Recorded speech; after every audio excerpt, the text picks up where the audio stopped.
I am the legitimate daughter of the current Prime Minister, married in grand splendor to the general who guards the nation, Xiao Jingyu. On our wedding night, he brought his widowed cousin Lin Wana and barged into my bridal chamber. My cousin knelt before me, tears streaming down like rain on pear blossoms. Sister, my body is weak and can't stand the cold. Could I borrow brother-in-law's yang energy to warm myself? My husband looked as if it were only natural. She is your sister. It is just staying one night. As the main wife, you should be magnanimous. Without a word, I not only gave up the wedding bed, but also thoughtfully blew out the red candles for them. My husband is right. Sister's health is what matters. The next day during the tea ceremony, I took the initiative to request an edict to elevate my cousin to equal wife. Everyone said the general's wife was virtuous and gracious, a model for all. Only I knew that I was reborn. In my past life, I refused to the death, was branded a jealous shrew, imprisoned in the firewood shed, and starved to death. But in this life, I would not only fulfill their wishes, but also send them on their way. Because last night, I had put a rare Western region's poison called entangling powder in the wedding wine. The more passionate the lovemaking, the faster the poison takes effect. Looking at my husband's darkened face, I smiled gently and gracefully. Xiao Jingyu supported Lin Wana as they walked into my bridal chamber. The big red double happiness character was pasted on the window, and the dragon phoenix candles flickered. Lin Wana wore plain white mourning clothes, clashing with all the red in the room. She knelt before me, tears sliding down her face. Sister, my body is weak and cannot endure the cold. Could I borrow brother-in-law's yang energy to warm myself? Xiao Jingyu stood behind her, his hand resting on her shoulder. He looked at me, brows tightly furrowed. She is your younger sister. It is just staying for one night. As the legal wife, you should be magnanimous. I looked at them. One was my newlywed husband, the illustrious general who defended the nation. The other was the widow left behind by his late cousin, a cousin-in-law living in the general's manor. In my previous life, when I heard these words, my whole body trembled. I flipped the table, slapped Lin Wana, and cursed Xiao Jingyu as shameless. As a result, Xiao Jingyu had me tied up and thrown into the firewood shed. He said I was vicious-hearted and unworthy of being the general's wife. In the firewood shed, I listened to their nightly revelry, and in the end, starved to death. My corpse was rolled up in a straw mat and thrown into the mass grave, reborn into this life. I stood up and personally helped Lin Wana to her feet. Sister, please get up quickly, the floor is cold. I held her hand and led her to the wedding bed. Husband is right. Sister's health is what matters. Xiao Jingyu's expression showed some surprise. A hint of smugness flashed in Lin Wana's eyes. I made the bed for them and poured 2 cups of nuptial wine. Husband, sister, this nuptial wine must be drunk. Xiao Jingyu raised the wine cup and drained it in one gulp. Lin Wana also drank along. I watched their emptied wine cups and smiled. In the wine I had added entangling powder, a rare poison from the western regions, colorless and tasteless. Those poisoned won't die immediately. They will only have their vital essence drained bit by bit through intercourse.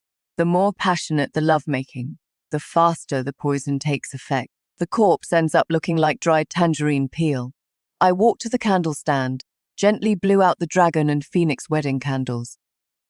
It is late, husband and sister should rest early.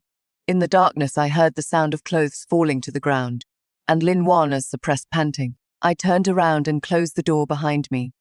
Outside the door, moonlight shone on my face. The smile on my face must have looked very gentle. The next day I woke up very early. Personally went to the kitchen to prepare breakfast for my mother-in-law. Husband and Lin Wana, mother-in-law, sat in the main hall, her expression unpleasant. She had never liked me because I am the legitimate daughter of the current Prime Minister, while she is merely the second wife of a 7th-rank county magistrate. She felt I stole her son's spotlight. Xiao Jingyu and Lin Wana arrived late. Xiao Jingyu had faint dark circles under his eyes. Lin Wana's face was flushed red, and her walking posture was somewhat strange. When she saw me, she shyly lowered her head and hid behind Xiao Jingyu. Mother Xiao Jingyu bowed in greeting. Mother-in-law let out a cold snort. So you still know I am your mother, causing such a scandal on your wedding night. Do you want the entire capital city to laugh at our general's manor? Xiao Jingyu frowned. Mother, Wana has a weak constitution. A weak constitution means she can climb into her brother-in-law's bed. Shameless. Mother-in-law slammed the table. Lin Wana's tears flowed down again. Aunt, it is all Wana's fault. Please don't blame cousin. I held the tea, walked to mother-in-law, and knelt down. Please calm your anger, mother. This matter is not the fault of my husband or my sister. It is I, as a wife, who was not generous enough, putting my husband in a difficult position. Mother-in-law looked at me with a face full of suspicion. I spoke the words I had long prepared. My sister has no one to rely on, and her health is weak. She is truly pitiful. I humbly request Mother to make the decision to elevate my sister to equal wife, so we may serve our husband together. This way it would fulfill the bond between my husband and sister, and also preserve the reputation of the general's manor. As my words fell, the room fell silent. Xiao Jingyu looked at me in shock. Lin Wana's tears stopped, and the corners of her mouth couldn't help but curl upward. My mother-in-law's expression changed again and again. She cared most about the general's manor's reputation. My proposal was undoubtedly the best solution. After a long while, she finally spoke. Since you, the legal wife, have said so yourself, what else can I say? Let's do it this way then.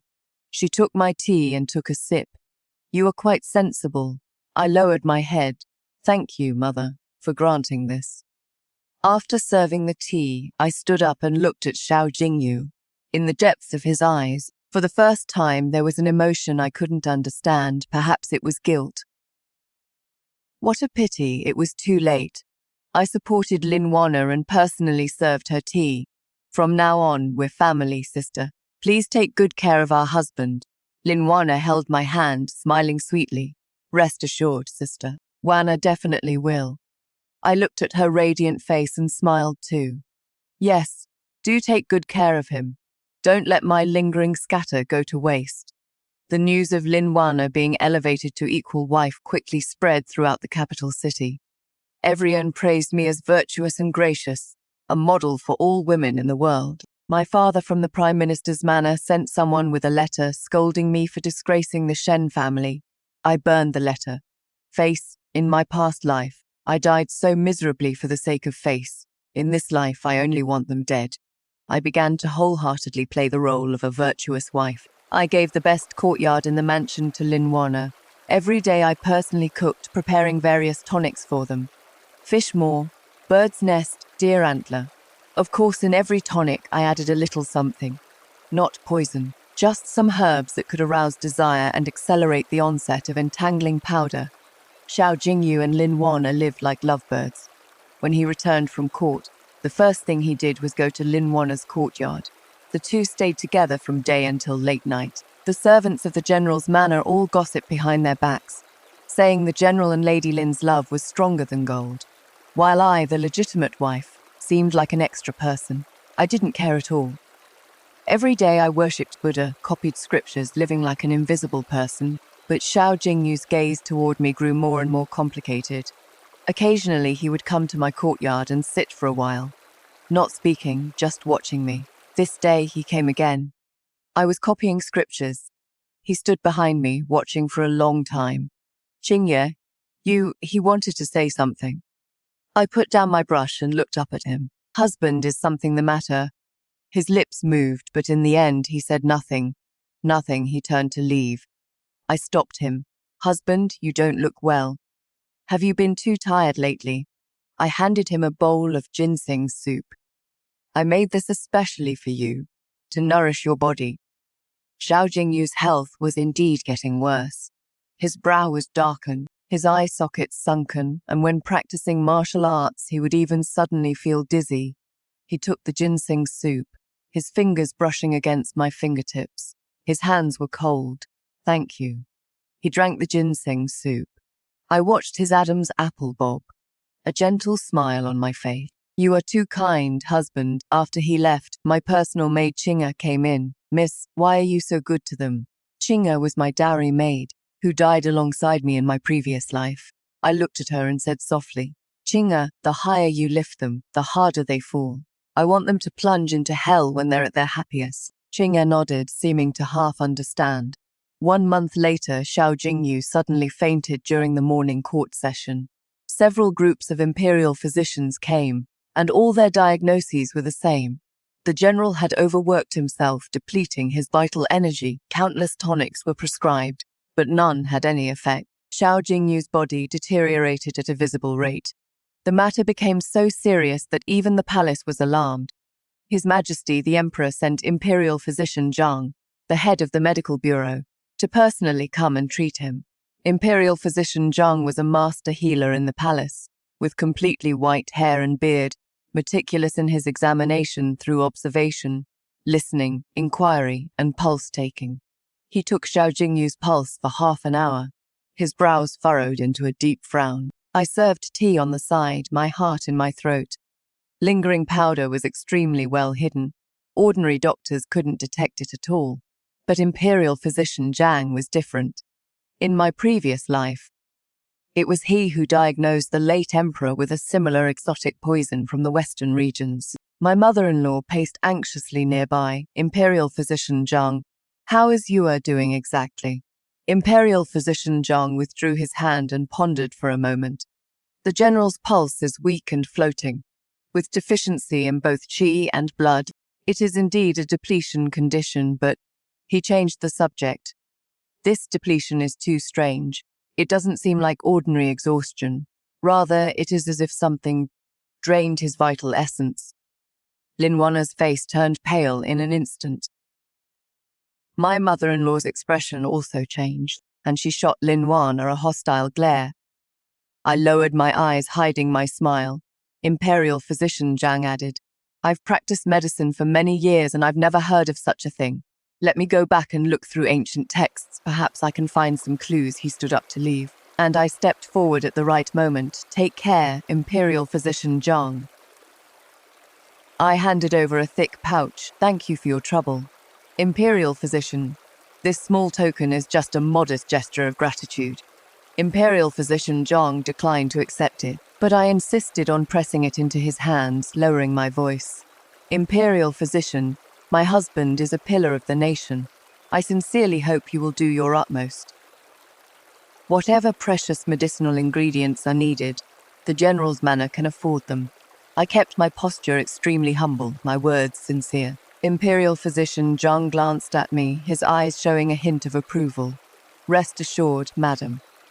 After seeing Imperial physician Zhang off, my mother-in-law immediately flew into a rage. She pointed at Lin Wanna's nose and cursed loudly. You enchantress, jinx, it must be you. You are the one who cursed my son. Lin Wanna knelt on the ground, crying so hard she could barely breathe. Aunt, it wasn't me. I didn't. How dare you argue? Mother-in-law trembled with rage. Didn't you hear what Imperial physician Zhang said, drained of vital essence? Who else could it be but you, the vixen who clings to him every day? Xiao Jingyu lay on the bed, his breath weak. He wanted to speak up for Lin Wanna, but didn't even have the strength to talk. He could only look at me pleadingly with his bloodshot eyes. I sneered coldly in my heart, but my face showed nothing but anxiety. I stepped forward to support my mother-in-law. Mother, please calm down. Don't let anger harm your health. I then went to help Lin Wanna up. Sister, you should get up too. I believe this matter has nothing to do with you. With my husband gravely ill, we should be united and take care of him together. My magnanimity and reasonableness formed a stark contrast with my mother-in-law's misdirected anger and Lin Wanna's weeping. Xiao Jingyu looked at me, the guilt in his eyes deepening. Lin Wanna also clutched my hand as if grasping at a lifeline. Sister, please believe me. Of course I believe you. I patted the back of her hand, my tone gentle. It is just that mother is still fuming. You should go back to your courtyard for now. I'll handle things here. I persuaded Lin Wanna to return to her room. After comforting my mother-in-law for a long while, her anger finally subsided somewhat before she left. Endurance is never weakness, but the ultimate resource integration.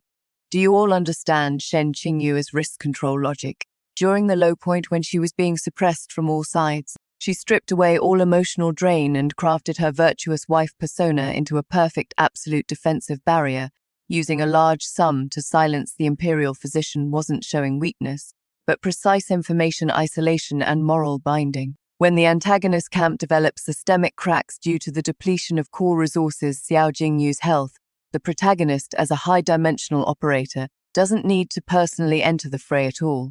She only needs to watch from above as they complete their cruel internal consumption in this closed environment. Only me and Xiao Jingyu lying on the bed remained in the room. I brought over a bowl of freshly warmed medicine and fed him spoonful by spoonful. He swallowed with difficulty, but his eyes watched me without blinking. "Qingyue," he spoke hoarsely. "I've wronged you." My hand paused, then returned to normal. "What is husband saying? We are husband and wife, taking care of you is my duty." He seemed to want to say something, but it turned into a sigh. "I've let you down." I smiled and fed the last spoonful of medicine into his mouth. "Husband, rest well. Don't think too much. You'll definitely get better." I tucked in the corners of his blanket and turned to leave. The moment I closed the door, the gentle smile on my face instantly vanished. Let me down. In my past life, when he threw me into the woodshed and watched me starve to death. Did he ever think he owed me anything? This pretentious guilt now is only because I still hold the status of the Prime Minister's legitimate daughter, and my father's power can protect his crumbling general's manor. How laughable. Lin Wana was put under house arrest by her mother-in-law. She was forbidden from going anywhere near Xiao Jingyu's room. She cried all day long and sent people to plead with me several times. Each time I comforted her with gentle words, then turned around and spoke well of her in front of my mother-in-law. "Mother, my sister made an unintentional mistake. She cares about my husband too." The more I said, the deeper my mother-in-law's disgust for Lin Wana grew. "Do you think I don't know what she is scheming? Caring about you, I think she is eyeing the position of the general's wife." So I said no more, only sighed and shook my head, putting on an "I tried my best" expression. That day, while I was making soup for Xiao Jingyu in the small kitchen, Lin Wana actually barged in. She had lost weight, her eyes were red and swollen, looking haggard and crazed. "Sheng Qingyu." She called me by my full name. "Was it you who did this?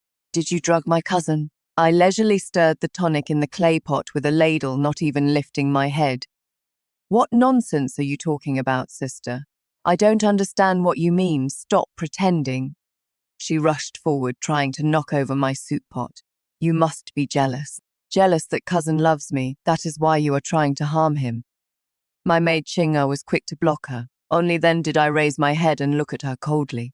"Lin Wana, you can eat carelessly, but you can't speak carelessly. You say I poisoned him. Do you have any evidence?" She choked on my question, then got agitated again. "Cousin has always been in good health. Ever since you came into this household, he became like this.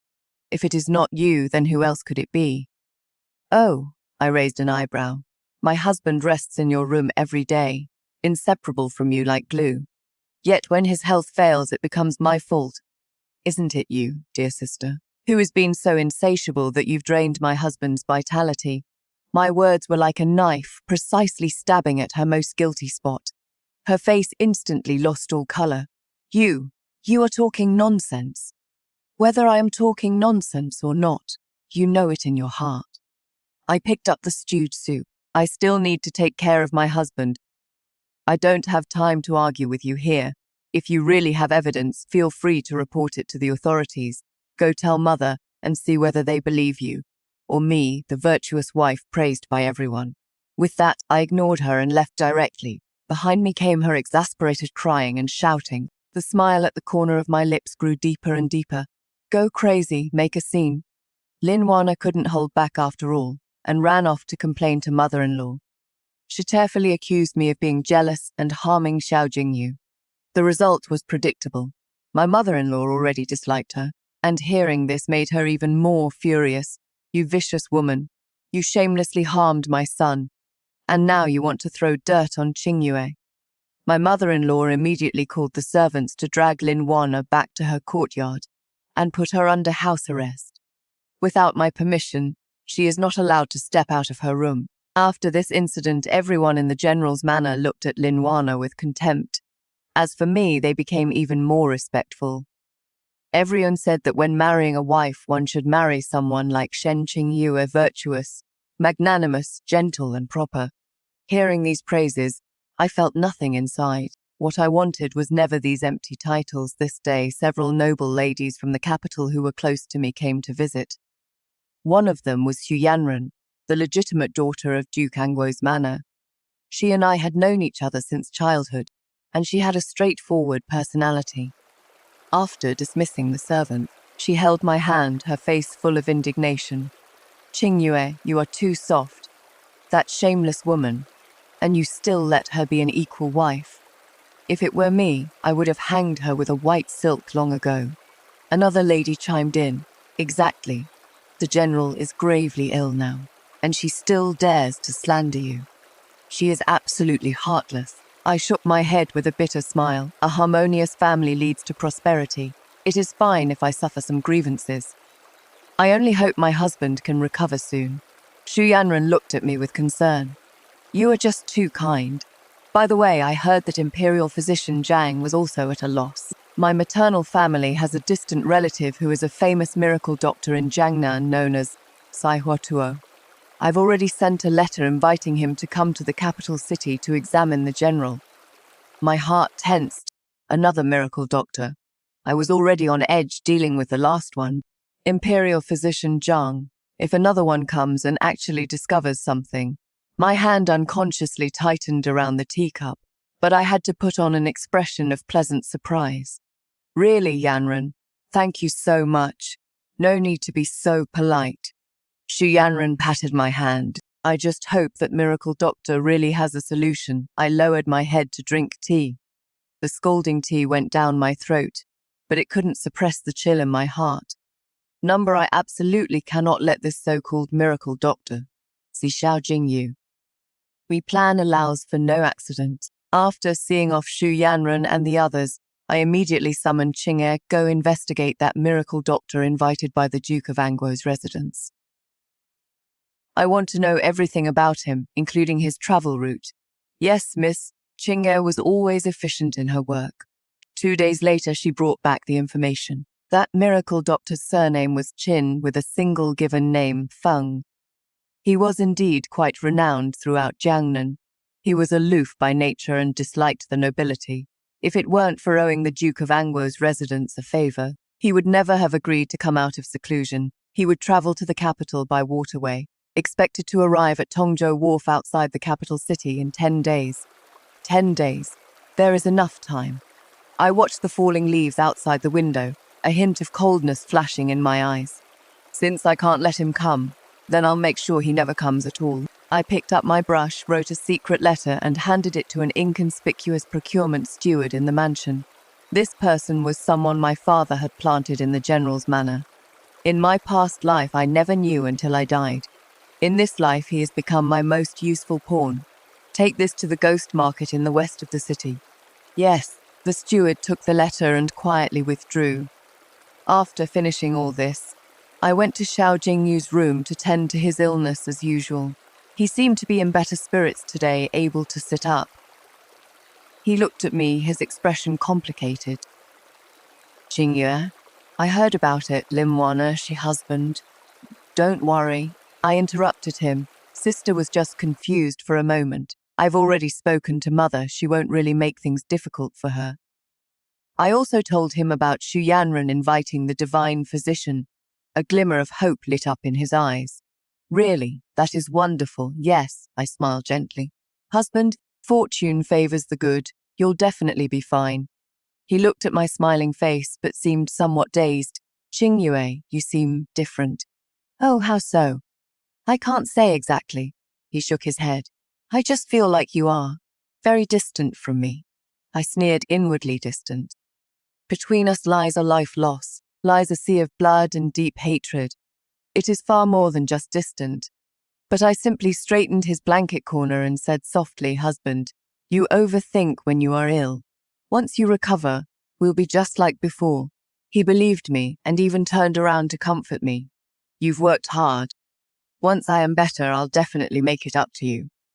"Make it up to me. I am waiting for you to compensate me with your life." 10 days later, news came from Tongzhou Dock.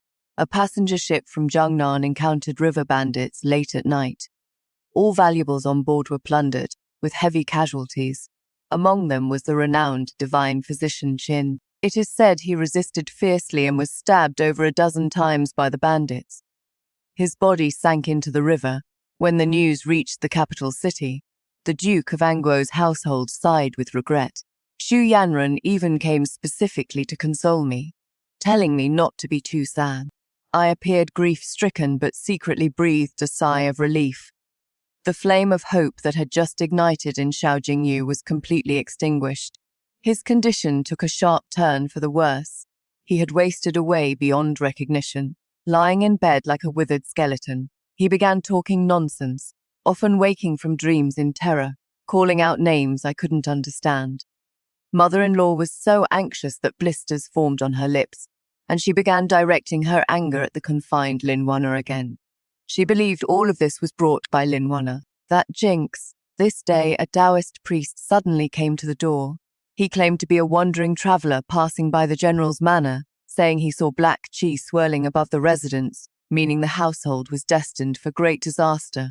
Mother-in-law didn't believe in such things at first, but now, desperate times called for desperate measures, and she clung to this Taoist priest like a drowning person grasping at straws, treating him as an honored guest. The Taoist priest made a show of walking around in the mansion, finally stopping outside Xiao Jingyu's courtyard. He calculated with his fingers, his expression grave. The general isn't sick, he has been possessed by an evil spirit. An evil spirit. Mother-in-law was shocked. Taoist master, what do you mean? This evil spirit is a female filled with deep resentment. She has latched onto the general, draining his yang energy day and night. If this continues, the general will surely wither away. The Taoist priest's words coincided perfectly with Dr. Zhang's earlier diagnosis. Mother-in-law was instantly convinced. Taoist master, please save my son. No matter how much incense money you need, we'll pay it. The Taoist priest stroked his beard, putting on an air of profound mystery. Money is merely worldly possessions. Saving a life is worth more than building a 7-story pagoda. However, this evil spirit's resentment runs too deep. This poor Taoist will need to set up an altar and perform a ritual to force her to reveal herself. I stood to the side, watching this farce with cold eyes. This Taoist priest was naturally arranged by me as well. The Taoist priest set up a ritual altar in the courtyard. Incense, candles, paper money, a peachwood sword, a bagua mirror, everything was prepared. He wore a bagua Taoist robe, chanting incantations, waving the peachwood sword, jumping and prancing around the altar. My mother-in-law and all the servants watched intently, their expressions tense. I stood with my eyes lowered, a faint, cold smile playing at the corner of my lips. After dancing for about the time it takes an incense stick to burn, the Taoist priest suddenly let out a loud shout, slapped a yellow talisman onto the bagua mirror, raised it high, and shone it toward the various courtyards in the mansion. The mirror's light swept over my courtyard, nothing happened. It swept over my mother-in-law's courtyard, still no reaction. Finally, when the mirror's light aimed at the small courtyard where Lin Wanna was confined, something strange occurred. A green flame suddenly burst into life on the bagua mirror with a whoosh. Within the flames, one could seemingly hear the shrill screams of a woman. Found it. The Taoist priest shouted. The evil spirit is in that courtyard. My mother-in-law's face instantly turned deathly pale. She pointed tremblingly in that direction. That is where Lin Wanna lives. What? The Taoist priest feigned surprise. Could it be that the evil spirit has attached itself to that lady Lin? He put away his ritual tools and said to my mother-in-law with a grave expression, Old madam, there is no time to lose. We must bring that lady here immediately and have her drink this poor Taoist's talisman water to force out the evil spirit. Otherwise, the general will be in grave danger. My mother-in-law was already scared out of her wits and obeyed the Taoist priest's every word. Quick, go drag that number over here. A group of servants immediately rushed toward Lin Wanna's courtyard. Soon Lin Wanna was roughly dragged over. She had been locked up these past days, looking haggard and worn. Seeing this scene, she was scared out of her wits. Aunt, save me. What is happening? Shut up. Mother-in-law looked at her with disgust. You jinx, you've actually been possessed by an evil spirit, and you still want to harm my son. Linwana looked completely bewildered. Evil spirit, I haven't.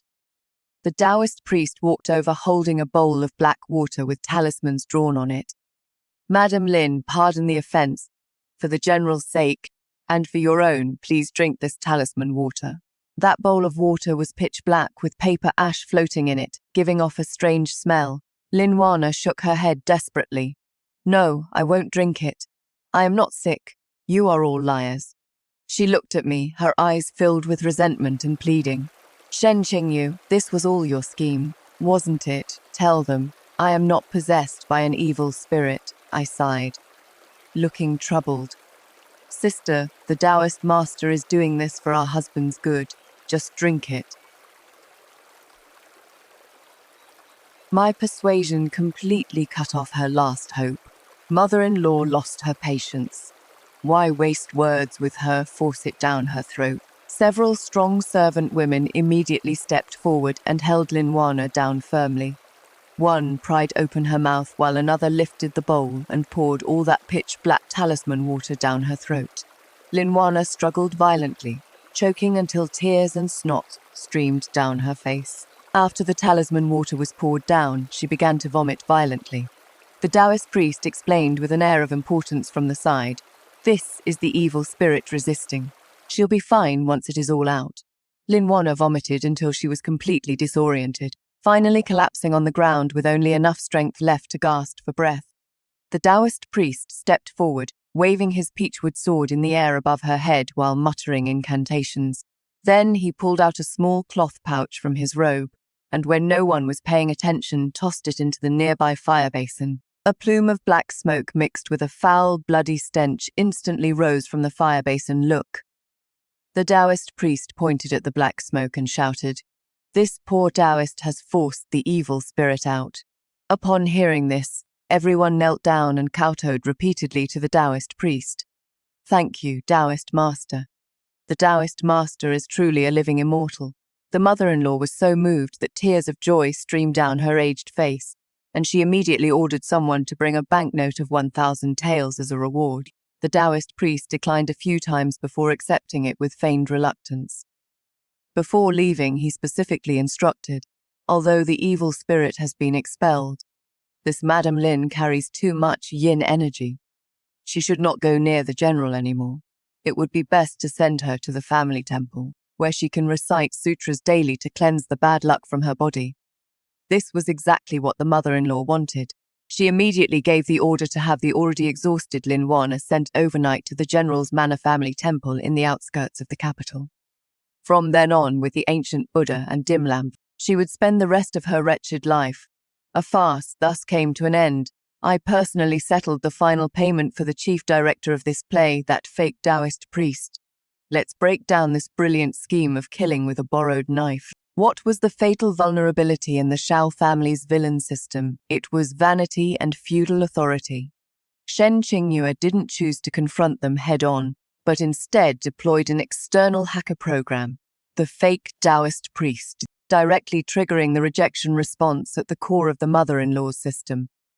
Linwana thought she held the trump card of a man's favor, not knowing that in the face of the feudal clan's protocol of saving face, her trump card was worthless. This was a dimensional crushing attack exploiting rule loopholes, completely destroying the target without ever dirtying one's own hands.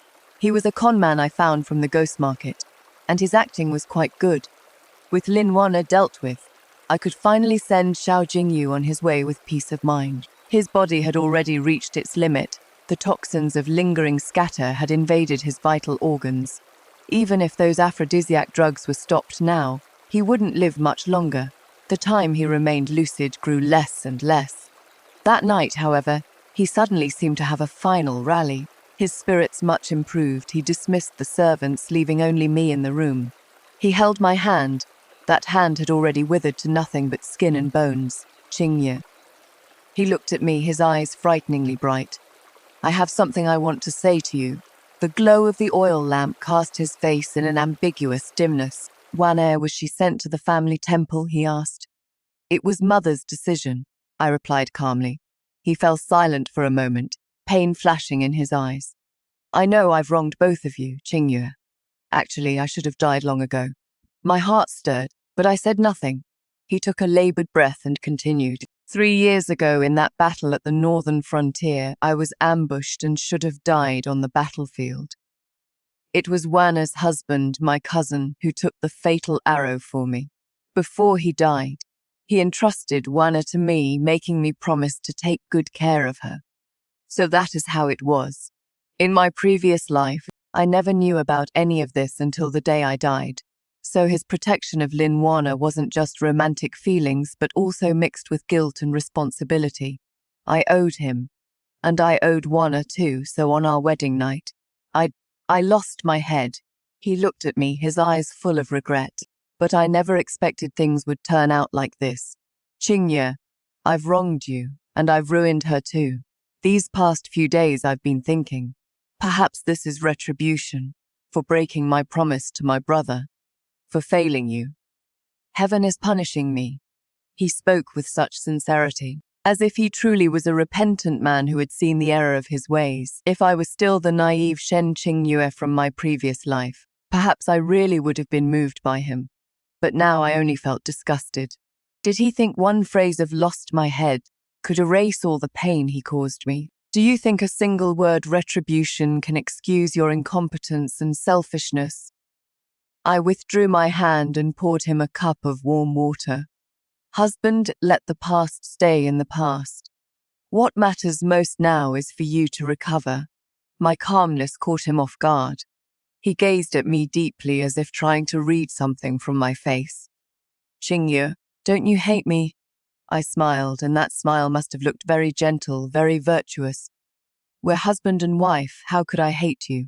I only wish for your well-being. He froze. Then his eyes reddened. To have such a wife, what more could a husband ask for? Qingyue, if there is a next life, I will surely cough before he could finish. He broke into violent coughing, spitting a mouthful of black blood onto the bedding. I hurried forward to pat his back and help him breathe, but my eyes were ice cold. Next life, Xiao Jingyu. There will be no next life for you. The ill-fated bond between us shall end in this lifetime. Xiao Jingyu's health deteriorated day by day. After coughing up that mouthful of black blood, he became completely bedridden.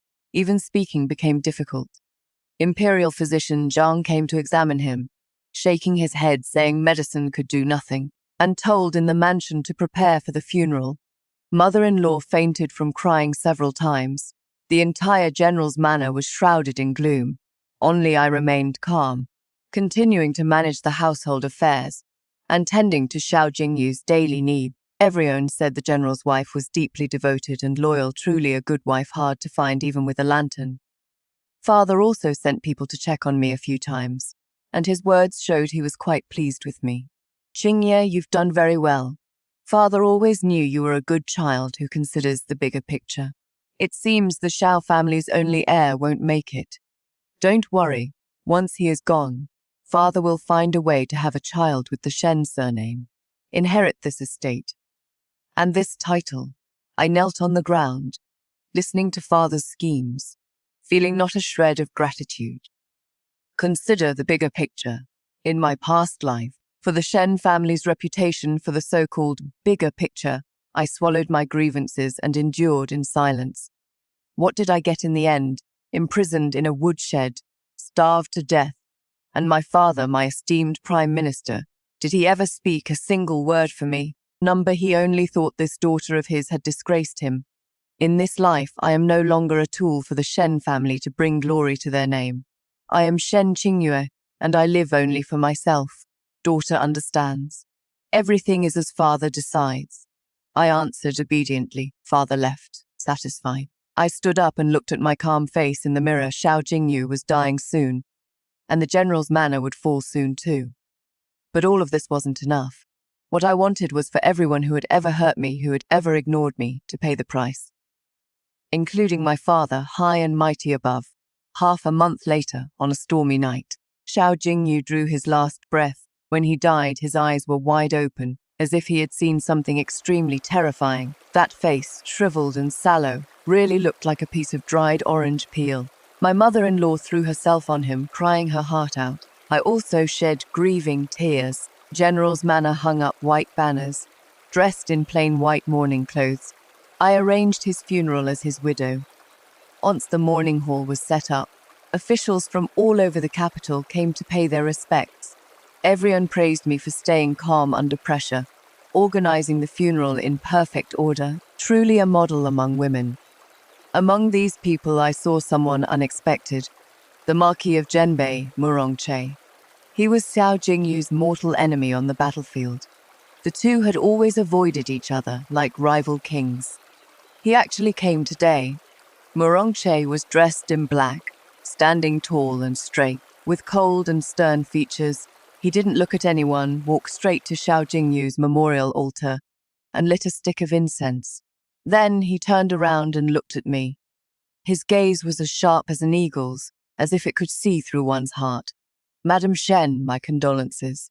His voice was deep, devoid of emotion. "Thank you, Marquis." I nodded slightly with perfect etiquette, but he didn't leave. Instead, he took another step forward and lowered his voice. "General Xiao's death doesn't look like illness. It looks more like poisoning." My heart skipped a beat, but my face didn't show the slightest hint of anything. "Marquis, please be careful with your words. My husband's illness was personally diagnosed by Imperial physician Zhang from the palace. It was caused by overwork, his life force exhausted." "Is that so?" Murongche tugged at the corner of his mouth, revealing a mocking smile. "I rather think it looks more like poisoning from a rare toxin of the western regions, called lingering powder." My breathing almost stopped at that moment. How could he know? Lingering powder is extremely rare. I only learned of it from a rare book from the western regions. Murongche, who exactly is he? I forced myself to calm down. The Marquis jests. "I've never heard of any lingering powder. My husband spent his life in military campaigns. Perhaps he offended someone. If the Marquis has any leads, why not report it to the authorities?" I pushed the matter away completely. Murongche gave me a deep look. That gaze was full of meaning. "Madam Shen is right." He said nothing more and turned to leave the mourning hall. I watched his retreating figure, cold sweat breaking out on my back. This Murongche is a huge variable. I must be even more careful. After Xiao Jingyu's funeral was completed, my mother-in-law fell seriously ill and was bedridden. The entire burden of the general's manor fell on me alone. I began to audit the properties and accounts in the mansion. I had no idea until I checked, and the findings were shocking.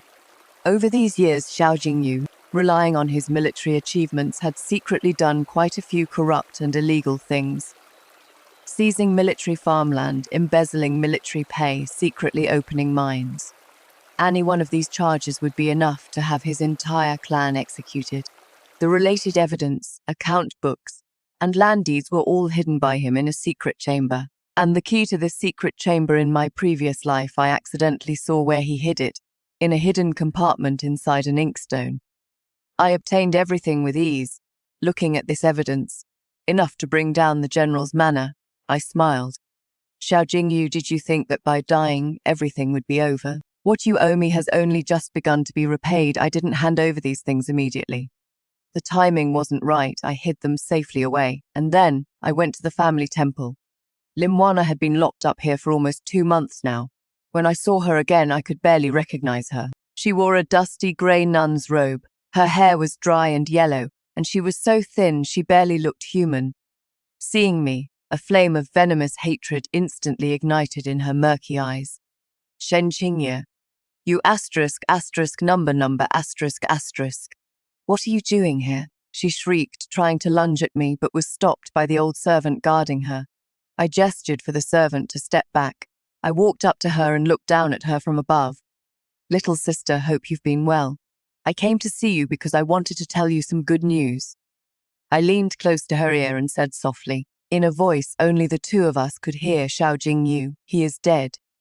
Lin Wana's pupils contracted sharply. She froze as if she hadn't heard me clearly. I repeated myself. Your cousin, your lover, he is dead. Died looking awful, like a shriveled old man. Number, impossible, she murmured, her face pale as a ghost. You are lying, cousin, he is just sick. Oh, is that so? I smiled. Then do you know what illness he had? The poison he was given is called lingering scatter. I administered it with my own hands. The more passionate the lovemaking, the faster the poison acts. That he died so quickly, that is all thanks to you, dear sister.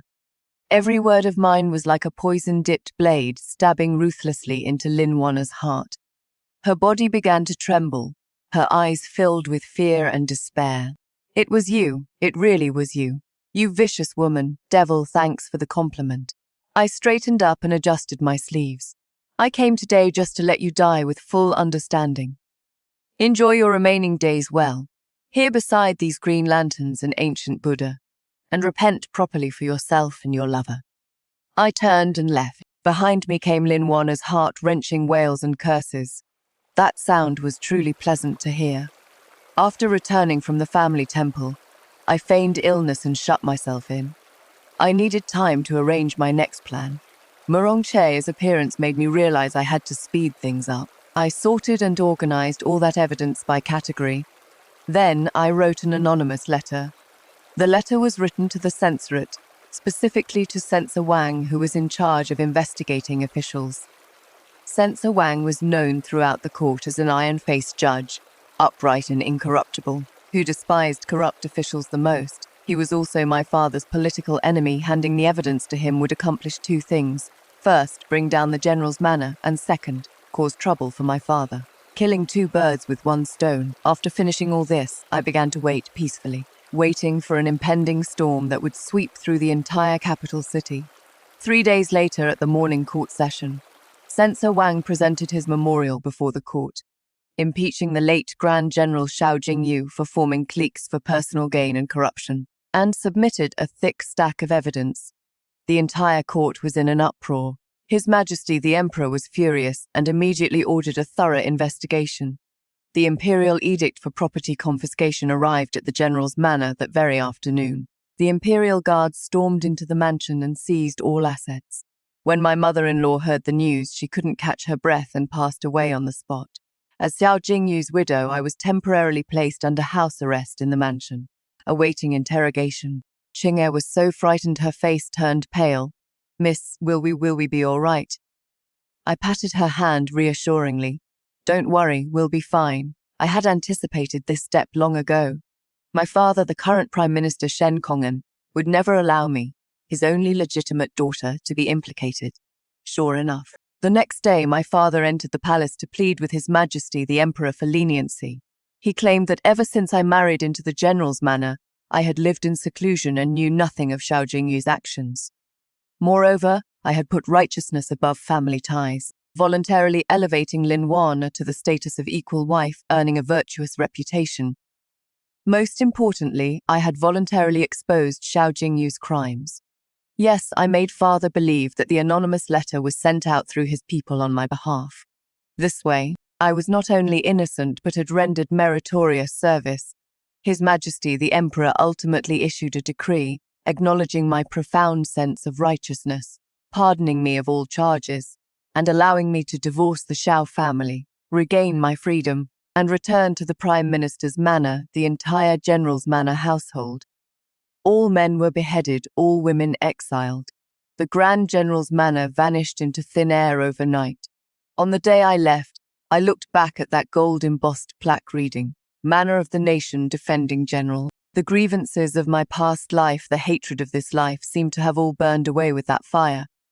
But I knew it wasn't over yet. All of this was far from over. I returned to the Prime Minister's manor, which I had been away from for so long. Father arranged an exquisite courtyard for me and assigned many servants to attend to me. He thought I was still the daughter he could manipulate at will. He had even begun looking for my next marriage alliance candidate, Qingyue. This time, father misjudged. Rest assured, father will definitely find you a husband 1,000, 10,000 times better than Xiao Jingyu. He knelt across from him, brewing tea for him, a docile smile on my face. I leave it entirely to father's decision. Father was very satisfied with my attitude. He didn't know that the power he was so proud of, everything he had worked so hard for, would all become stepping stones for my revenge. With the Shao family's downfall, many positions in the court became vacant. Father's faction and Censor Wang's faction fought fiercely over these positions. The situation in the capital city became turbulent and unpredictable. As for me, I used this time to quietly do my own things. I used the private assets I brought out from the general's manor to open a small rouge shop outside. The shop was my base for revenge, as well as my channel for accumulating wealth and gathering information. I needed money, I needed people. I no longer trusted anyone. I only trusted the power I held in my own hands. That day, while I was checking the accounts in the shop, an uninvited guest pushed open the door and entered. It was Murongche. He was still wearing that black robe with no expression on his face. He walked up to me and placed a small porcelain bottle on the table. This is the antidote for lingering scatter. My pupils contracted. What does the Marquis mean by this? Nothing in particular, he said indifferently. Since you were able to obtain evidence of Xiao Jingyu's crimes, you should also be able to get his military defense map. I want that map. And this antidote is for the exchange. I looked at him, my heart surging with shock. He really did know everything. He knew I had taken the evidence, knew I had poisoned Xiao Jingyu. He even had the antidote. This man was too terrifying. Why does the Marquis think I would have the military defense map?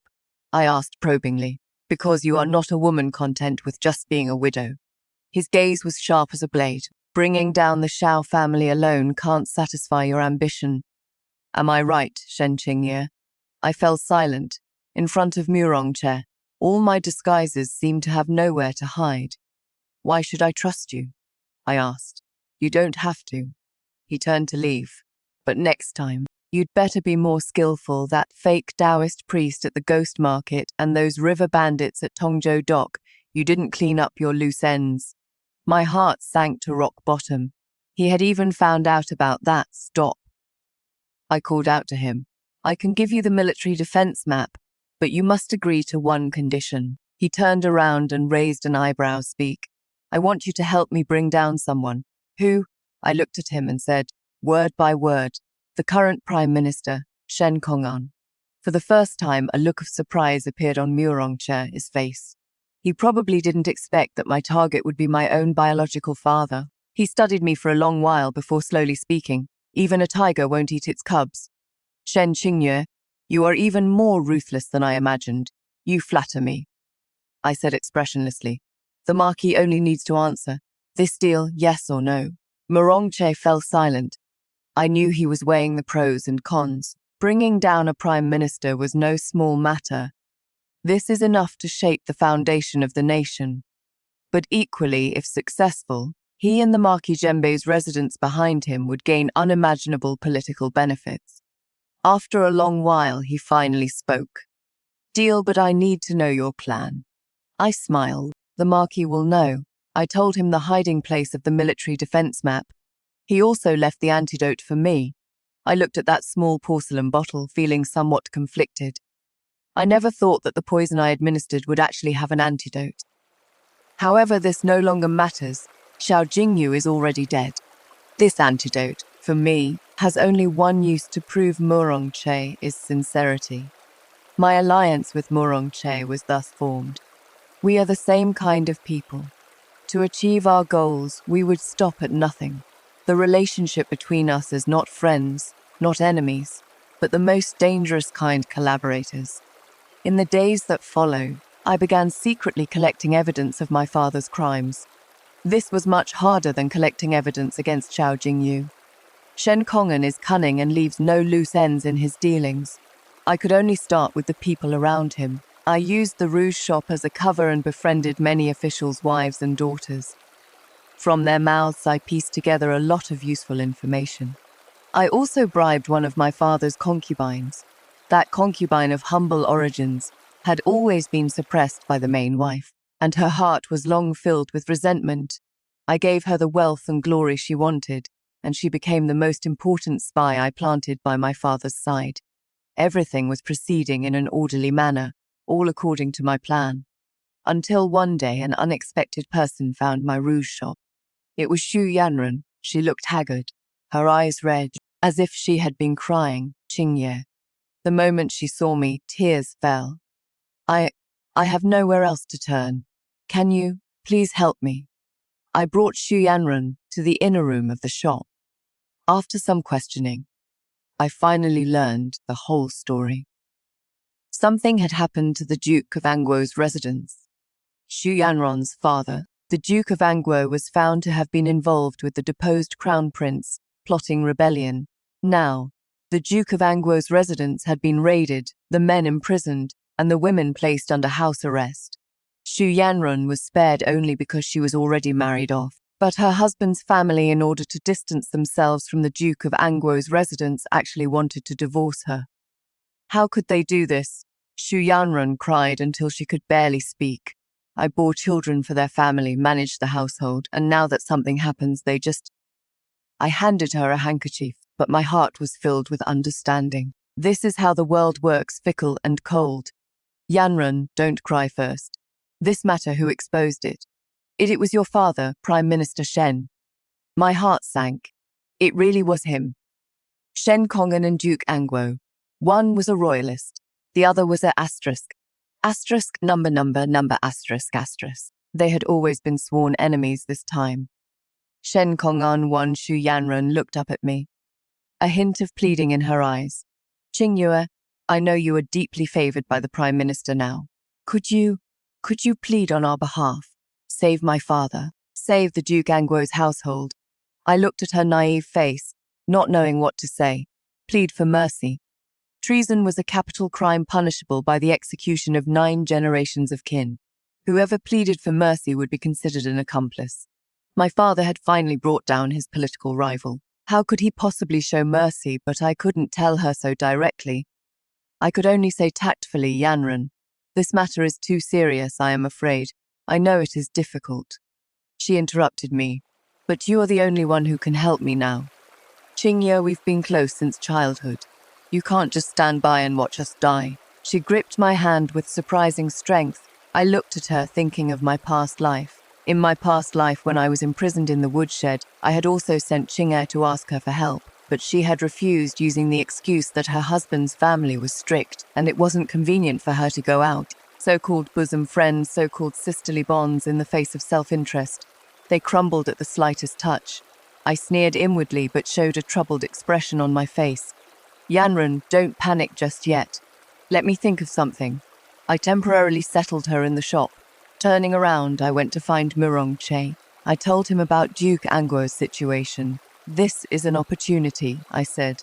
Mirongche looked at me, a hint of admiration flashing in his eyes. What do you want to do? Duke Anguo cannot die, I said slowly. He knows many of Shen Kongan's secrets. We need to rescue him. Break into the heavenly prison? Mirongche raised an eyebrow. I shook my head. I want His Majesty the Emperor to personally issue a decree to release him. Mirongche was stunned by my bold idea. Make His Majesty the Emperor release a treasonous criminal? Shen Qingyue, have you gone mad? I am not mad. I looked at him calmly. Duke Anguo did have dealings with the deposed crown prince. But as for treason, the evidence isn't solid. Much of it is my father's fabrication and framing. I need you to help me find evidence proving that Duke Anguo was wrongly accused. Then, I'll have Xu Yanren take the evidence to the palace gate and beat the drum to cry for justice. Mirongche pondered for a moment. Even if we prove Duke Anguo was wrongly accused, he still can't clear himself of the suspicion of associating with the deposed crown prince. His Majesty the Emperor is suspicious by nature and would never let him off easily. I know, I nodded. So we still need an opportunity. What opportunity? An opportunity that would leave His Majesty the Emperor no choice but to pardon Duke Anguo. I leaned close to Mirongche, his ear, and told him my complete plan. After hearing it, he didn't speak for a long time. In the end, he looked at me, his gaze complex. Shen Qingye, you are a born schemer. Thank you for the compliment, Marquis. Our plan officially began. Mirongche mobilized all the hidden forces of Marquis Jembe's residence to gather evidence of Shen Kongan framing Duke Anguo. As for me, I began to offer advice to Xu Yanren. I taught her how to respond before the emperor, how to win sympathy, and how to subtly direct suspicion toward Shen Kongan. Xu Yanran was moved to tears with gratitude, following my every word. She thought I was genuinely helping her, not knowing that she was merely another piece on my chessboard. Half a month later, Murong Che brought me the evidence I wanted. It was a secret letter between Shen Kongan and his trusted subordinate. The letter detailed how they forged evidence, how they bribed witnesses, and step by step pushed Duke Angwo into the abyss. The evidence was irrefutable. I handed the letter to Xu Yanran. Yanran, success or failure hinges on this moment. Xu Yanran nodded through her tears. The next day, dressed in mourning clothes with a petition atop her head, she knelt outside the palace gate and struck the Dengwen drum. Once the Dengwen drum sounded, it reached the emperor's ears directly. His Majesty the Emperor immediately ordered Xu Yanran to be brought before the court. In the court hall, Xu Yanran tearfully pleaded her grievances and presented the secret letter. Shen Kongan's face instantly turned ashen. He vehemently denied it, claiming the letter was forged. Both sides held their ground, arguing endlessly. His Majesty the Emperor could not make a judgment and ordered the case to be retried by the Court of Judicial Review. The matter temporarily reached a deadlock. Everyone thought this would be a long, drawn-out battle, but what they didn't know was that the opportunity I had been waiting for was about to arrive. The opportunity came from the northern frontier. The barbarian tribes of the northern frontier suddenly tore up the peace agreement and launched a massive invasion. The borderlands garrison commander lost 3 cities in succession, and urgent dispatches marked for 800 Lai Express delivery flew into the capital city like snowflakes. The court was shaken. His Majesty the Emperor urgently convened a court assembly to discuss countermeasures. The war faction and the peace faction argued endlessly, yet the generals capable of leading troops into battle could be counted on one hand. After Xiao Jingyu's death, most of the military's power fell into the hands of my father, Shen Kongan, but he was a civil official who knew nothing about warfare. As for the remaining old generals at court, they were either too old or just armchair strategists with no real ability. Just as His Majesty the Emperor was at his wit's end, Murong Che stepped forward. He volunteered to lead the troops into battle and reclaim the lost territories. His Majesty the Emperor was overjoyed, but Shen Kongan's faction voiced their opposition one after another. The reason was that Marquis Zhenbei's residents commanded a large army and had guarded the northern frontier for generations. Now letting Murong Chi take command again might give rise to suspicions of harboring military ambitions. This was what His Majesty the Emperor feared most. His expression darkened once again. The court assembly once again reached a deadlock. At this moment, Murong Che spoke up. I am willing to sign a military pledge. Within 3 months, I will definitely repel the barbarians. If I fail, I am willing to present my head. But I have one condition. His Majesty the Emperor frowned. Speak. I need a deputy general, Murong Che said slowly. One who can command the respect of the entire army and one that your Majesty can trust. Murong Che turned his head and looked at the Duke of Angwo, who was kneeling to the side, awaiting his sentence. The Duke of Angwo was once a veteran general in the army, with great prestige. In the battle at the northern frontier years ago, he led 3,000 light cavalry and crushed 50,000 barbarian troops. With him as my deputy, I would be like a tiger with wings. As soon as these words came out, the entire court was shocked. Having a convicted criminal serve as deputy general, this was absolutely unheard of. Shen Kongan immediately jumped out to object. Absolutely not. The Duke of Angwo is a serious offender of treason. How could he prime minister? Murong Che interrupted him. The Duke of Angwo's case has not yet been concluded. Now that the nation faces crisis, it is the time to employ capable people. Does the Prime Minister wish to see our great land trampled under the iron hooves of the barbarians? What a huge accusation to pin on someone. Shen Kongan was choked speechless. His Majesty the Emperor fell into deep thought. He knew that Murong Che had a point. He was well aware of the Duke of Angwo's abilities. Having him serve as Deputy General could both stabilize the army's morale and, to a certain extent, keep Murong Che in check. This was a risky move, but now he had no other choice. Finally, His Majesty the Emperor made the final decision. Granted. The Duke of Anguo is pardoned of all charges, restored to his original position, appointed as Vice-Marshal of the Northern Expedition, and shall march with the army immediately, atone for your crimes through merit. I hope you all will not disappoint me. My plan succeeded. Shen Kongan lost both his wife and his soldiers. So furious he nearly fainted in the court. The Duke of Anguo's residence came back from the dead. And now, it is time for me to collect my reward. The day after Duke Anguo was released from prison, he brought Xu Yanran along and personally came to express his gratitude. He gave me a deep bow. Miss Shen, words cannot express my gratitude. In the future, wherever this old man can be of use, I will not hesitate even at the cost of my life. I accepted it calmly. This was what I deserved. I helped him up. Duke, you are too kind. I only did what I should have done. After some pleasantries, I kept Xu Yanran behind alone. I handed her a piece of paper. What is this? She asked. Puzzled. A divorce letter. I said, since your husband's family is so heartless, why should you cling to them? Just divorce him. The Duke's manor has regained its glory now, and you are still the noble daughter of the Duke. Why worry about not finding a better match? Xu Yanran looked at the divorce letter. Her eyes reddening, she hesitated. But the child, you can take the child with you, I said. I'll help you arrange everything. I looked at her, my tone brooking no argument. Yanran, a woman should never rely on a man. The only one you can rely on is yourself. Xu Yanran was eventually persuaded by me. She took the divorce papers and left my shop. From then on, she was no longer anyone's wife. She was only herself. I helped her not just to use her.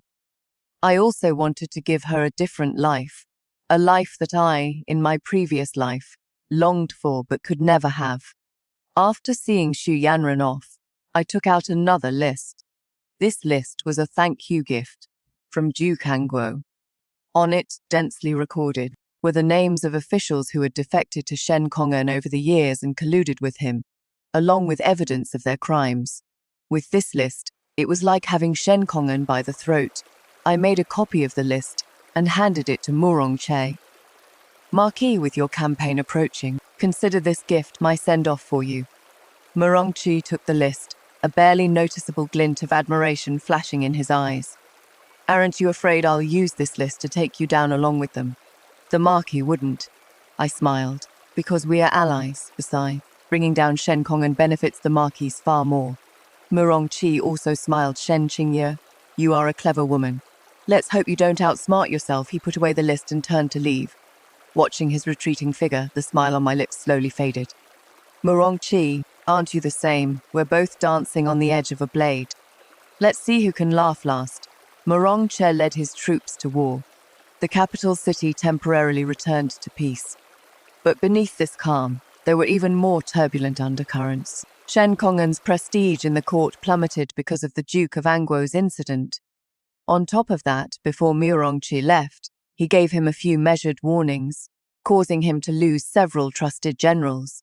His days lately have been very difficult.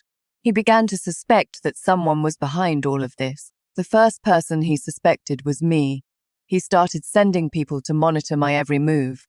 My rouge shop also saw many unfamiliar faces. I knew I had to be even more careful. I temporarily stopped all activities, staying in the Prime Minister's manor every day, copying scriptures and worshipping Buddha, playing the role of a carefree widow from the previous dynasty. But Shen Kongan did not let his guard down. That day he summoned me to his study. He dismissed all the servants, leaving only the two of us, father and daughter, in the room. He looked at me, his gaze sharp. Qingyu, tell father, was the Duke of Anguo's matter you're doing? I knelt on the ground, looking innocent. Father, what are you talking about? Your daughter doesn't understand. Don't understand? Shen Kongan sneered. Don't think I don't know that you and that Murong Che have been getting very close. Did you tell him any secrets of the Shen family? My heart tensed. How much did he know? But on my face, I remained calm. Father, please understand. Since returning to the manor, your daughter has been well behaved and proper, never stepping outside. Lord Murong is an important court official. How could your daughter have had the chance to meet him? The only interaction your daughter had with him was at my husband's funeral hall. There were many guests at the time, and your daughter was merely fulfilling her duties as hostess, exchanging a few words with the Lord. My answer was watertight. Shen Kongan stared at me, as if trying to find some flaw on my face, but he failed. I am no longer that little girl who wore her emotions on her sleeve. He was silent for a long time before slowly speaking. It better be, Qingyue. Remember this. You bear the Shen surname. Your honor and disgrace are tied to the Prime Minister's manor. Don't do anything that betrays your own family. His words were full of warning. I lowered my head and answered obediently. Your daughter will heed father's teachings. Coming out of the study, my back was already soaked with sweat. Shen Kongan has already begun to suspect me. I must strike first before he makes his move. I found the concubine I had bribed. Yinga. I gave her a packet of medicine. A true reckoning must strike at the opponent's absolute core. Shen Kongan's power base was built on his watertight rationality and absolute mastery of political maneuvering. Shen Qingyue precisely predicted this pathological need for control, so what she deployed wasn't a poison that kills on contact, but a foundational virus that destroys his cognitive nervous system, stripping a dictator of his perceptual boundaries, trapping him in illusions of self-doubt. This is a spiritual death by 1,000 cuts, 3 dimensions above physical elimination. Next, you will witness how this patriarchal edifice collapses from within. Put this in Shen Kongan's daily tea. Ye looked at the medicine packet, her face turning pale with fright. Miss, is this poison number? I shook my head. It is just a drug that makes people mentally disoriented and frequently hallucinate. Don't worry, it won't be fatal. Yenga was still somewhat afraid. But what if we're discovered? We won't be discovered. I looked at her. As long as you do it without anyone knowing, nothing will happen. After it is done, I'll send you away from the capital city, give you a large sum of money, and ensure you'll want for nothing for the rest of your life. Under heavy reward, there will always be brave souls. Ying'er ultimately agreed. From that day on, Shen Kongan's teacup would have a little extra seasoning every day. That drug was colorless and tasteless, and took effect very slowly. At first, he just felt a bit tired, lacking energy. He thought it was because of the busy court affairs lately and didn't pay it any mind. Gradually, he began to suffer from insomnia and vivid dreams. He would dream of many things from the past, dream of those people he had caused to die. Later on, he started having hallucinations. During the day, he would see those dead political enemies, grinning at him with twisted smiles. In the dead of night, he would hear the wailing of wronged spirits. His mind was being destroyed, bit by bit. He became irritable, quick-tempered, and suspicious. He would berate his colleagues in court for no reason at all. He would beat and scold the servants over the smallest matters. The entire Prime Minister's manor was shrouded in a suffocating atmosphere. Everyone thought the Prime Minister was possessed by evil spirits. Only I knew he wasn't possessed. He was simply reaping what he sowed. I watched him walk step by step toward the abyss of madness, without a shred of pity in my heart. Father, in my past life when I needed him most, where was he? Now let him have a taste of what it feels like to be betrayed by all, abandoned and helpless. 3 months later, news of victory came from the northern frontier. Murongche led the army to a crushing defeat of the barbarian tribe. Reclaiming all the lost territories, he even pursued them all the way to the barbarian royal court. The barbarian Khan surrendered, signing a 100-year treaty, pledging to pay tribute and send envoys every year. This was an unprecedented great victory. When the news reached the capital city, the entire nation celebrated. His Majesty the Emperor was greatly pleased, ordering a general amnesty throughout the land and commanding Murongche to return to the court with his troops. Murongche was about to return to the capital city, carrying supreme glory. And it was time to pull in my net. I took advantage of the time when Shen Kongan was mentally dazed and through Yinga obtained the key to his study. I snuck into his study and found the secret chamber where he hid his evidence of crimes. Inside it was piled with gold, silver, and jewels, as well as all the evidence of his years of forming cliques for personal gain, selling official positions, and treating human lives like grass. I took everything out, and then I set a fire. A great fire burned the entire study completely clean. The flames shot up to the sky, alarming the entire Prime Minister's manor. Shen Kongan woke from his dream in shock, and seeing his study burned, he completely lost his mind. My things, like a madman. He tried to rush into the fire, but was held back tightly by the servants. The things inside were his life's work and the foundation of his livelihood. Now it was all gone. This blow was fatal. He watched the raging fire burn, spat out a mouthful of blood, and collapsed straight down. Shen Kongan had a stroke. He didn't die, but he couldn't speak, couldn't move, and could only lie in bed like a cripple. The Prime Minister's manor fell into complete chaos, like monkeys scattering when the tree falls. Those officials who once clung to him, seeing his downfall, all rushed to distance themselves from him. When the wall falls, everyone pushes. The officials of the censorate, like sharks smelling blood, swarmed in, and memorial after memorial was delivered to His Majesty the Emperor's desk. The charges impeaching Shen Kongan were too numerous to count. His Majesty the Emperor had long wanted to move against Shen Kongan, but had been waiting for the right opportunity due to his deep-rooted influence. Now the time had come. His Majesty the Emperor issued a decree stripping Shen Kongan of all his positions and confiscating all his property. In consideration of his past contributions as a founding minister, his life was spared, but he was demoted to commoner status and confined within the Prime Minister's manor. The Grand Prime Minister's manor overnight was left as barren as a vast white wasteland. I stood in the courtyard watching those wolf-like Imperial guards ransacking everything in the manor. My heart was completely calm. My great vengeance had been avenged. A month later, Murongche returned victorious. His Majesty the Emperor personally welcomed him 10 miles out, bestowed upon him the title of first-rank Duke of National Defense, additionally appointed him Grand Tutor, and granted him countless rewards. Murongche had become the most sought-after figure in the court. The second day after his return to the capital, he came to see me. By then, I had already moved out of the Prime Minister's manor and was living in my small rouge shop. He looked at me, his eyes filled with complex emotions. Shen Kongan was that you're doing? Yes, I didn't deny it. You are faster than I expected. Isn't the Marquis the same? I poured him a cup of tea. The war at the northern frontier ended much faster than I imagined too. We exchanged a smile. Everything was understood without words. So what are your plans now? He asked. I don't know. I shook my head.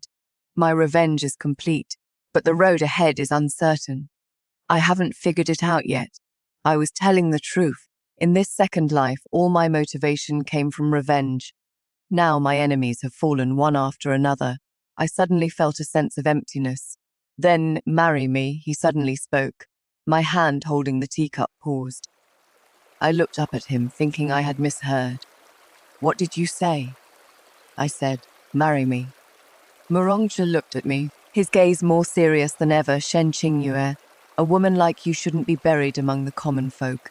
Marry me, become my Duchess of Zhengguo, and the world will be yours to conquer. I looked at him, and I had to admit, I was somewhat tempted. Murongche was the only person in this world who truly understood me. He was powerful, intelligent, ambitious. We were the same kind. Being with him might be a good choice. I touched my lower abdomen. It was completely flat. A bitter smile appeared on my face. Marquis, you probably don't know. I can no longer bear children. In that woodshed, I lost a child. That miscarriage damaged my body in this life. Although I was reborn, that broken body came along with me. I no longer have the right to be a mother. Marquis Zhenbei's residents cannot have a mistress who cannot bear children. Murongche was stunned. He probably didn't expect me to say something like this. He looked at me, a hint of heartache flashing in his eyes. I don't care, he said. I, Murongche, am marrying you, Shen Qingyue, as a person, not as a tool for carrying on the family line. My heart trembled fiercely. Tears unconsciously flowed down. 2 lifetimes now. This is the first time someone has said such words to me. I looked at him, sobbing uncontrollably. He walked over and gently embraced me. His embrace was very warm, carrying a hint of gunpowder from his weary travels. Yet it made me feel incredibly at peace. Shen Qingye, he whispered in my ear. What is past, from now on you have me. I lay in his arms and cried my heart out, crying out all the grievances, unwillingness and pain of 2 lifetimes. After crying comes rebirth. In the end, I still married Che. No grand wedding procession, no hall full of guests, with only a simple ceremony and promises to each other. I became the wife of the Duke of Zhengguo. The world's opinions of me were mixed. Some said I was scheming and deep, a jinx to husbands and fathers, an inauspicious woman. Others said I was clever and bold, courageous and insightful, a heroine among women. I didn't care. I only cared about the person beside me. Life after marriage was simple, yet happy. Che was very busy. He had to reform the court, eliminate the remnants left by Shen Kongan, and implement new policies. But I knew, no matter how late he returned, he would always bring me a bowl of lotus seed soup from Li's shop in the south of the city. He said I was too thin and needed more nourishment. I began learning to be a true wife. I managed the household for him, washed my hands to make him soup. I was no longer that Shen Qingyue filled with hatred. I am Che's wife. Ayu. Between us, there weren't many sweet words, but a glance, a gesture, and we could understand each other perfectly. We are husband and wife, confidants and comrades in arms. Together we watched this country, in our hands, little by little, become better. Occasionally I would think of the past, think of Xiao Jingyu, think of Lin Wan, think of Shen Kongan. None of their endings were good. The entire Xiao family was executed. Lin Wan went mad the day after I married Che. They say she stayed in the family temple, clutching a pillow all day, calling out, "Cousin, my child." In the end, on a snowy night, she threw herself into a well. As for Shen Kongan, that once all-powerful prime minister, after his stroke left him paralyzed, I had him sent to an estate on the outskirts of the capital. I didn't kill him, nor did I mistreat him. I simply let him live and watch this world without him in it, live and repent day after day for the sins he committed. Perhaps this is the cruelest punishment for him. Sometimes Chi would ask me, "Any regrets?" I shook my head. No regrets. I never regret any decision I've made. If I could do it all over again, I would still choose the same path, because only this way could I have met him, could I have this peaceful happiness I have now. A year later, I became pregnant. Even the Imperial physician said it was a miracle. Che held me happy as a child. The Duke of Zhengguo's residence was filled with joy because of this new life soon to arrive. I carefully nurtured this little life in my belly. This was a gift bestowed upon me by the heavens. It is a fulfillment I never dared to hope for in both my lifetimes. 10 months of pregnancy, and then the day of delivery, I gave birth to a boy. Che named him Nian, Nian as in Nian Nian Buong, to never forget. He said he hopes I can forget the past and cherish what is in front of me. I held the tiny baby in my arms, looked at his features so similar to Che is, and smiled. Yes, what should be forgotten has been forgotten. What should be cherished is right before my eyes. My revenge has been fulfilled. My life has started anew. Sunlight streamed through the window lattice, shining on me. So warm. I think, in this life, I finally made it through the bitterness to the sweetness. Maggie Liu's strategic review in the face of absolute rational game theory. All belated affection and moral blackmail are nothing but cheap waste. The construction logic of this spring-loaded narrative system in The Legitimate Daughter of the Dynasty precisely utilizes extreme emotional descent in exchange for highly destructive, high-frequency release during the counterattack. Only by completely reformatting the old decaying system can true satisfaction be achieved. If you like this cold aesthetic of precise cutting with no room left, place your follow as a bet on me, and I'll see you in the next data pool.